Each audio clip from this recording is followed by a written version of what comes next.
Series of enjoying great books we have under psychologists, great psychologists. We have Eric Fromm, Erichfromm, and it's a very interesting title. I'm sure people will love this title, The Art of Loving. Yeah, The Art of Loving. Chapter 1, Is Love an Art? Let's start. I won't come between you as our policy, as you all know who have seen my videos, as the policy is. I will read out in such a way that both can exactly understand fully, I hope, what Eric Fromm is trying to say. Chapter 1, Is Love an Art? The Art of Loving. Is love an art? Is love an art like classical music and all? Then it requires knowledge and effort. Or is love a pleasant sensation which to experience is a matter of chance, something one falls into, falling in love? If one is lucky, this little book is based on the former premise. Premise means basic conclusion. It requires knowledge and effort, he's saying. While undoubtedly, the majority of people today believe in the latter. Latter means the next, that it happens by chance. Not that people think that love is not important. They are starved for it. They are starved for it. They watch endless numbers of movies about happy and unhappy love stories. They listen to hundreds of trashy songs. Trashy means cheap songs about love. Yet hardly anyone thinks that there is anything that needs to be learned about love. This peculiar attitude, it is peculiar, no? Attitude is based on several premises. Premise. Premises means basic conclusions. Something which you have taken as basic truth.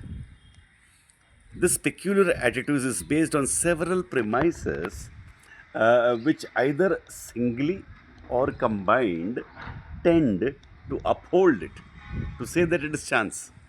Most people see the problem of love primarily as that of being loved. The problem is not to love, but being loved. Somebody should love us, rather than that of loving, of one's capacity to love. Hence, the problem to them is how to be loved. Hence, the problem to them is how to be loved. Now, how to be loved? This is true, isn't it? How to be lovable. In pursuit of this aim, they allow several paths. One, which is especially used by men, is to be successful. So, if you become successful, you'll get love. To be as powerful and rich as a social margin of one's position permits. It's very common. Another, used especially by women, is to make oneself attractive by cultivating one's body, dress, right, etc. Other ways of making oneself attractive, used both by men and women, is to make one.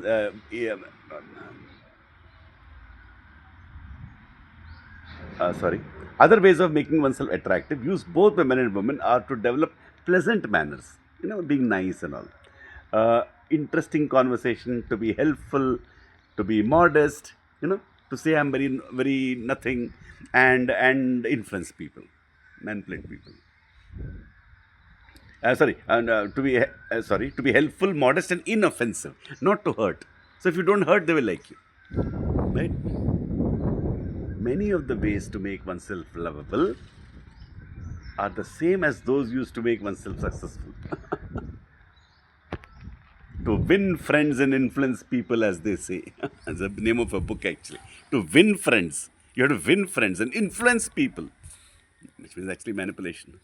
As a matter of fact, what most people in our culture mean by being lovable is essentially a mixture between being popular and having sex appeal. Sex appeal. A second premise, second basic truth, which everybody believes is behind the attitude that there is nothing to be learned about love. No need to learn. All this we have to do. Is the assumption, already deciding that it's a truth, that the problem of love is the problem of an object. It's an object like car or something, not the problem of a faculty. Problem is the of love is the problem of an object to get something, not a problem of a faculty. Faculty means mind. People think that to love is simple, but that to find the right object to love or to be loved by is difficult. Are you getting me? To love is simple, I love. But to get that person to love is difficult. This attitude has several reasons rooted in the development of our modern society. One reason is the great change which occurred in the 20th century with respect to the choice of a love object. In the Victorian age, old age, as in many traditional cultures, love was mostly not a spontaneous personal experience, which then might lead to marriage. On the contrary, marriage was contracted by convention, arranged marriage, either by the respective families or by marriage broker or without the help of such intermediaries. It was concluded on the basis of social considerations, like how much, what family, all that. This happens in India also. And love was supposed to develop once the marriage had been concluded. After marriage, they will fall in love. Now,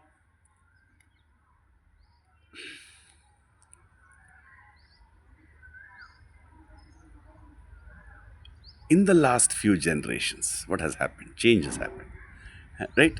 The concept of romantic love has become almost universal in the Western world, in India also, obviously. Uh, in the United States, while considerations of a conventional nature are not entirely absent, to a vast extent, people are in search of romantic love, of the personal experience of love, which then should lead to marriage, right? This new concept of freedom in love must have greatly enhanced the importance of the object. Now, the object has become very important. Are you getting me? As against the importance of the function. What a beautiful thing he has said. The object has become very important, not the function, not the loving aspect. Closely related to this factor is another feature characteristic of contemporary culture. Our whole culture is based on the appetite for buying, on the idea of a mutually favorable exchange. It's like an exchange, trade, give and take.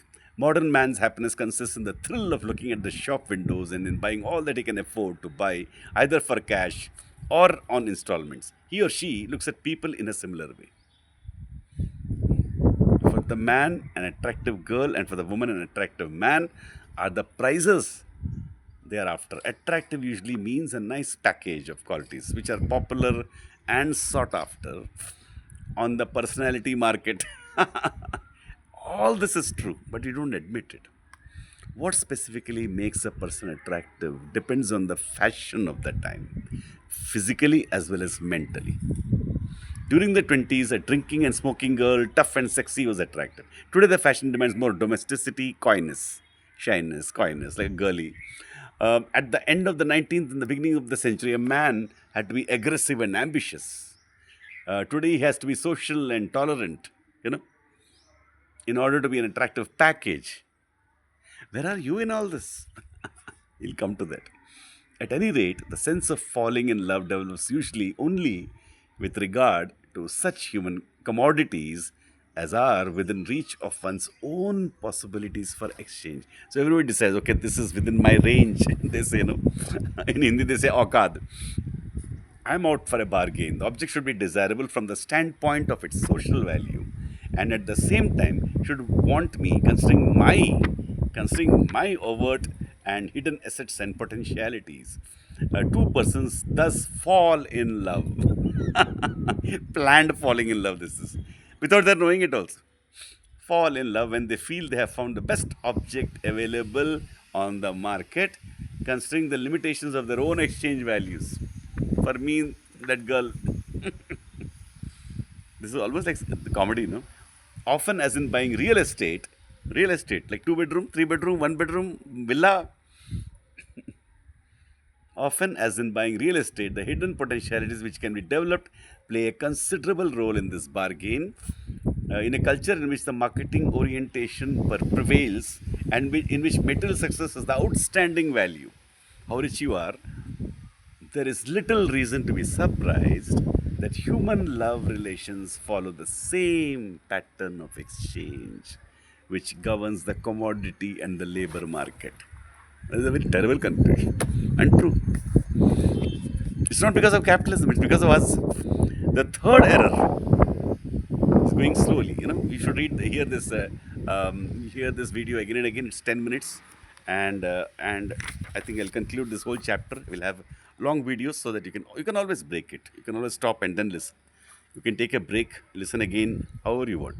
The third error leading to the assumption that there is nothing to be learned about love lies in the confusion between the initial experience of falling in love and the permanent state of being in love. Falling in love, initial experience. Being in love, or as we might better say, of standing in love. If two people who have been strangers, as all of us are, right, suddenly let the wall between them break down, suddenly we see each other and feel close, feel one. This moment of oneness is one of the most exhilarating, most exciting experiences in life. it is it is all the more wonderful and miraculous for persons who have been shut off, isolated, without love. So if you're the kind of person who has not been in love, who has not been loved by parents, or more deprived, then this will be even more magical. This miracle of sudden intimacy is often facilitated if it is combined with or initiated by sexual attraction and consummation and fulfillment, obviously. However, this type of love is by its very nature not lasting. After a while, you get bored. Many people have told me. Many people have told me they get bored in one night. In fact, today's young generation, they get bored with one night. The two persons become well acquainted. Their intimacy loses more and more its miraculous character because it's not miraculous. It's not miraculous. Until their antagonism, their disappointments, their mutual boredom kill whatever is left of the initial excitement. Antagonism is they're anti each other. You are like this, you are like this. Exactly this happens. This guy is literally like a scientist. Yet in the beginning, they do not know all this. In fact, they take the intensity of the infatuation. He has brought in the word here. Infatuation is this, not complete love, but part love. This being crazy about each other for proof of the intensity of their love, while it may only prove the degree of their preceding loneliness. So, because they are lonely before, they are feeling this crazy love. And then this so called crazy love slowly gets down. This attitude that nothing is easier than to love has continued to be the prevalent idea about love in spite of the overwhelming evidence to the contrary. Overwhelming evidence means too much evidence. No, this is not love. So many experiences show that. So many books are telling you that. Now it's becoming more clear. There's no love. There is hardly any activity, any enterprise which is started with such tremendous hopes and expectations, and yet which fails so regularly as love. It's like predictable. Within 2 months, 1 month, nowadays even 1 week, love is gone. If this were the case with any other activity, people would be eager to know the reasons. Now, here comes the real visionary Erich Fromm, the great psychologist. Any other profession, suppose we're building a building and it's falling, we'll find out why it's falling. But in love, no. If this were the case with any other activity, let's say building buildings, people would be eager, really curious, really interested to know the reasons for the failure and to learn how one could do better, or they would give up the activity. Since the latter is impossible in the case of love, there seems to be only one adequate way to overcome the failure of love. There's only one way to overcome the failure of love to them: to examine the reasons for the failure and to proceed to study the meaning of love. Here he first brought out all the problems in love and then he made his point. How beautifully. Now we are convinced. Yeah. Now we want to know what he's going to say. This is great writing here and genius. The first step to take is to become aware that love is an art, just as living is an art. If you want to learn how to love, we must proceed in the same way we have to proceed if you want to learn any other art, say music or painting, carpentry, or the art of medicine or engineering. What are the necessary steps in learning any art? He's asking now. The process of learning an art can be divided conveniently into two parts. One, the mastery of the theory. You have to know the theory. It's really going to tell you the theory of love. The other, the mastery of the practice. If I want to learn the art of medicine, I must first know the facts about the human body and about various diseases. When I have all this theoretical knowledge, I am by no means competent in the art of medicine. I shall become a master in this art only after a great deal of practice. Many more things come in. Until eventually, the results of my theoretical knowledge and the results of my practice are blended into one. My theory becomes practice. My intuition, the essence of the mastery of any art, it becomes intuition, automatic. But aside from learning the theory and practice, there is a third factor necessary to becoming a master in any art. The mastery of the art must be a matter of ultimate concern. It must mean something to you.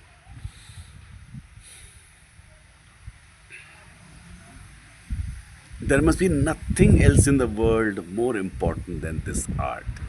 What a beautiful statement. You see, this is the most important thing for you. You should become like that. This holds true for music, for medicine, for carpentry, and for love.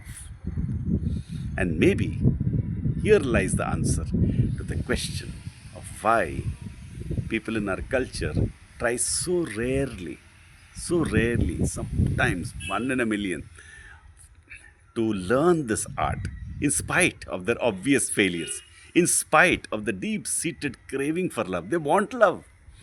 Almost everything else is considered to be more important than love. Success is more important than love. Prestige is more important than love. Money is more important than love. Power is more important than love. Almost all our energy. This is so true. How we are brainwashed now. All our energy is used for the learning of how to achieve these aims, and almost none to the to learn the art of loving. Could it be? Could it be that only those things are considered worthy of being learned, with which one can earn money or prestige, and that love, which only profits the soul, but is profitless in the modern sense, is a luxury we have no right to spend much energy on? He's asking a great question suddenly. Is money, power, only those are areas where we have to put energy? There's nothing called putting energy and effort in love. However this may be, the following discussion, which means the whole book, will treat the art of loving in the sense of the foregoing divisions. First, I shall discuss the theory of love, and this will comprise the greater part of the book. And secondly, I shall discuss the practice of love. Little as can be said about practice, as in any other field. About practice also, he can only say a bit about practice. Finally, you have to go and practice it. So he said, whatever I can say, this is great writing. See, such a simple book. This is not simple. People can't write like this until they have completely digested. Have you seen how clear he is? As clear as he can be. And I think he has definitely, there's a lot of truth in what is, in fact, I find nothing to contradict here. Everything is so clear. Now I'm also interested. Oh, yeah, let's find out about love, with a fresh mind. That we'll do in the coming videos. This video has gone to around, let's say, 20 minutes. And there are, let's say,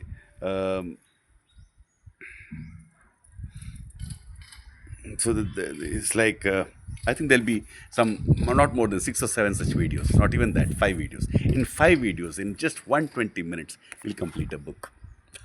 It's a short book.